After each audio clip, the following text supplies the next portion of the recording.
ఒక్కటి మాట్లాడినా it gives all wrong signals to the people who are already against us. So lawyers కూడా లోపలికి అనుమతించకపోవడం ఎలా? That I don't know, because ఇవన్నీ మాకు చాలా కొత్తగా ఉన్నాయి. We are not expose to all these things. ఏదైనా ఆయనే చూసుకునేవాళ్ళు. So this is the first time మేము బయటికి రావడం కూడా. సో అనుమతిస్తే బాగుంటుంది, మాకు కొంచెం కంఫర్టబుల్గా ఉంటుంది. అంటే పొద్దున ఆయన అరెస్ట్ చేశారు ఇంటి దగ్గర, అది నేను కాదని చెప్పట్లేదు.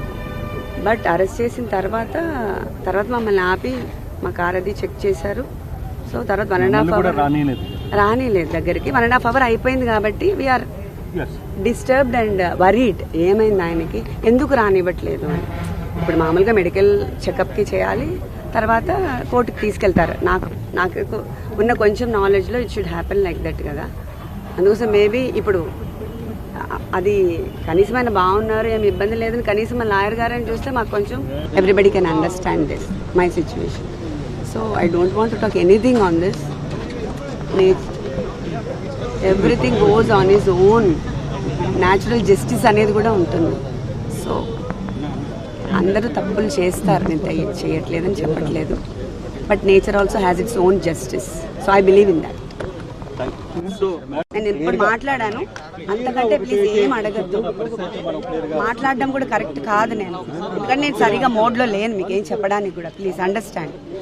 మీరు మాకు కోఆపరేట్ చేస్తే తర్వాత నేను మాట్లాడతాను తప్పకుండా. అన్ని రకాలుగాను కూడా నష్టపోయింది. అంటే వాళ్ళకి minimum finger print authentication system దగ్గర నుంచి సీసీ కెమెరాల మెయింటెనెన్స్ కూడా ఏమీ లేకుండా పోయినాయి. ఈవెన్ దో ఈరోజు పోలీస్ స్టేషన్స్ కూడా చాలా కండెమ్ పొజిషన్స్లో ఉన్నాయి. సో వీటన్నిటి మీద కూడా ఒక ఛాలెంజింగ్ పొజిషన్. ఈరోజు బడ్జెట్ అన్నది పోలీస్ డిపార్ట్మెంట్కి పెట్టడం అన్నది వెరీ ఛాలెంజింగ్ పొజిషన్. అయినప్పటికీ కూడా గౌరవ సీఎం గారు ప్రత్యేకంగా పోలీస్ డిపార్ట్మెంట్ మీద దృష్టి పెట్టడమే కాదు, లా అండ్ ఆర్డర్ని కూడా స్టిమ్యులేట్ చేయాలంటే వాళ్ళకి ఇవ్వాల్సిన ఎక్విప్మెంట్ కానీ వాళ్ళకి ప్రొవైడ్ చేయాల్సిన అన్ని ఫెసిలిటీస్ ఇవ్వాలి. కాబట్టి ప్రత్యేకంగా సీసీటీవీస్ కెమెరాస్ గురించి కానీ, డ్రోన్స్ గురించి కానీ, అదేవిధంగా ఇప్పుడు మనకి ఈగల్కి సపరేట్గా ఫండ్ అలొకేట్ చేయడం కానీ, సైబర్ క్రైమ్ పోలీస్ స్టేషన్స్ ఏర్పాటు చేయడానికి కానీ, వీటన్నిటికీ కూడా బడ్జెట్లోనే సానుకూలంగా స్పందించాల్సిందిగా మేము కోరుకున్నాం. అదే విషయాన్ని ఈరోజు మేము పర్టికులర్గా ఈరోజు ఫైనాన్స్ మినిస్టర్ గారి దగ్గర కూడా కూర్చున్నాం. నాకు తెలిసి లాస్ట్ 5 yearsలో ఇటువంటి మీటింగ్ జరిగి ఉండదు. ఎందుకంటే డిపార్ట్మెంట్కి ఎలాకేషన్కి ఒక 5% పంపించేసే పరిస్థితులు తప్పించి ఏ రోజు కూడా డిపార్ట్మెంట్స్ దగ్గర నుంచి ముందుగా ప్రపోజల్స్ తెప్పించుకొని అది ఎంతవరకు ఇంప్లిమెంట్ అవుతుంది, ఎంతవరకు మనం చేయగలం అనే ఒక ముందే అవగాహన తెచ్చుకొని ఈరోజు బడ్జెట్ ప్రవేశపెట్టడం అన్నది ఎన్డీఏ గవర్నమెంట్కే చెల్లింది. ఈ విషయంలో బడ్జెట్ కూడా మ్యాక్సిమం ఈరోజు ఆక్టోపస్ దగ్గర నుంచి, గ్రేహౌండ్స్ దగ్గర నుంచి మనం ఏర్పాటు చేసుకోవాలి, గ్రేహౌండ్స్ని మనం నిర్మించుకోవాలి. ఇవన్నీ కూడా న్యూ ఛాలెంజెస్ అన్నీ ఉన్నాయి. ఆ ఛాలెంజెస్ అన్నింటినీ కూడా మనం అందరం కూడా పూర్తి చేయాలనే ఉద్దేశంతోనే ఈరోజు బడ్జెట్ మీటింగ్ కూడా కొనసాగింది. రాబోయే బడ్జెట్లో పోలీస్ డిపార్ట్మెంట్కి మంచి చేకూరుతుందని మాత్రం నేను కోరుకుంటున్నాను. లేదండి, డిఫరెంట్ ప్రపోజల్స్ అన్నీ ఉన్నాయి. ఇంకొన్ని ప్రపోజల్స్ కూడా రావాల్సినవి ఉన్నాయి. సో అన్నీ అయిన తర్వాత మీకు ఒక ఫిగర్ మెన్షన్. ఏం లేదండి, అది యాక్చువల్గా నేను మాట్లాడాను, మంత్రి గారితోనే మాట్లాడాను, డిపార్ట్మెంట్ వాళ్ళతో ఇక్కడ మాట్లాడాను. అది ఈరోజు ఇంకా ట్రేస్ అవుట్ అవుతుంది. బట్ కొంచెం నెగ్లిజెన్సీ కనిపించింది కాబట్టి డెఫినెట్గా అతని మీద చర్యలు తీసుకుంటాం. అంతే కదా, డిపార్ట్మెంట్ కాదు, ఆయన దగ్గర క్యారీ చేసే విషయంలో ఎక్కడో చిన్న అంటే మిస్యూజ్ అని కూడా కాదు, బ్యాడ్ లక్. ఏముంది, చట్టం తన పని తను చేసుకెళ్ళిపోతుంది. ఏదైనా తప్పు చేసిన వాడికి ఏదో టైంలో శిక్ష తప్పదు, వెళ్తుంది. దానికి మనం రకరకాల మనుషులు రకరకాలుగా మాట్లాడుతున్నారు. నిన్న వైఎస్ఆర్సీపీ వాళ్ళందరూ బయటకు వచ్చి డీజీపీ ఆఫీసులో మాకు రిప్రజెంటేషన్ ఇవ్వలేకపోయాము, ఇలాంటి మాటలు మాట్లాడుతూ ఉంటే కర్మ సిద్ధాంతం అన్నది నాకేదో గుర్తొచ్చింది. కొన్ని కర్మ సిద్ధాంతాలు కూడా ఉంటాయి కదా. లాస్ట్ టైం మీకు వాళ్ళకి గుర్తు చేయాలి, మమ్మల్ని కనీసం డీజీపీ ఆఫీస్ గేట్ కూడా ముట్టుకొనిచ్చేవారు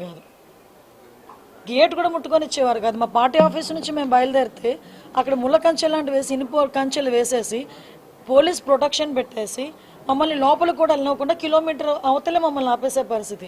ఈరోజు చాలామంది ఈ 7 నెలల కాలంలో డీజీపీని కలిసిన సందర్భాలు చాలా ఉన్నాయి. వైఎస్ఆర్సీపీ వాళ్ళు, ఇదే ఎక్స్ మినిస్టర్ సంబటి రాంబాబు వీళ్ళందరూ కూడా ఈ 7 నెలల్లో 2-3 సార్లు వెళ్ళి డీజీపీని కలిసిన సందర్భం కూడా ఉంది. నిన్న డీజీపీ గారు ఏదో బిజీగా ఉండుంటారు, అక్కడ ఉన్న వాళ్ళకి ఇచ్చి రావాలి. దానికి ఇంత రాద్ధాంతం చేసి మళ్ళీ పైగా డీజీపీ ఆఫీస్ను కూడా, అంటే వాళ్ళు బ్యాక్ ఒక్కొక్కసారి వెళ్ళి వాళ్ళ గతం కూడా ఒకసారి గుర్తు తెచ్చుకుంటూ ఉండాలి. దాన్నే కర్మ సిద్ధాంతం అంటారు. అది ఎలా మర్చిపోకూడదు? మనం మర్చిపోయిన కర్మ అనేది మర్చిపోదు కదా, అదే జరుగుతుంది. అది అక్రమ అరెస్ట్ అండి. వైసీపీ ఎప్పుడు అక్రమ అరెస్ట్ అంటది. మమ్మల్ని చేస్తేనేమో అవి కరెక్ట్ అరెస్టులు, ఇవేమో అక్రమ అరెస్టులు.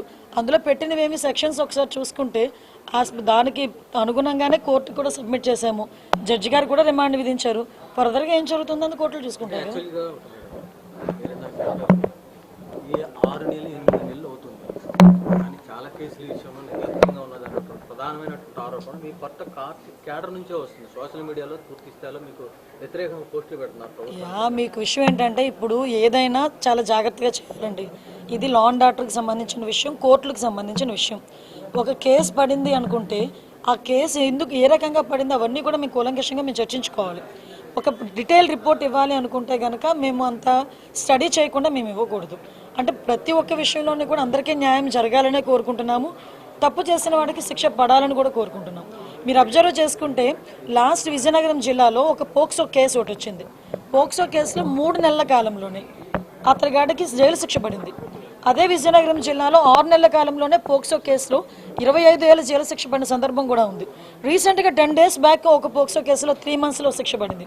సో ఈ విషయంలో నేనేమంటానంటే పోలీస్ డిపార్ట్మెంట్ వాళ్ళు కానీ ప్రాసిక్యూషన్ వాళ్ళు కానీ ఈ ఇద్దరు కూడా కోఆర్డినేట్ చేసుకొని ఎఫ్ఐఆర్ నోట్ చేసిన దగ్గర నుంచి ఛార్జ్ షీట్ నోట్ చేసిన దగ్గర నుంచి కూడా కోఆర్డినేట్ చేసుకుని వెళ్తే శిక్ష పడే పరిస్థితులు కూడా చాలా ఎక్కువగా కనిపిస్తూ ఉంటాయి.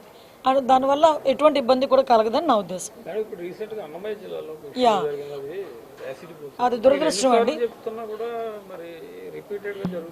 అంటే విషయం ఏంటంటే ఫర్దర్గా మీకు లాస్ట్ 6 monthsలో కూడా చూసుకుంటే యాక్చువల్ క్రైమ్ రేట్ 9% తగ్గింది.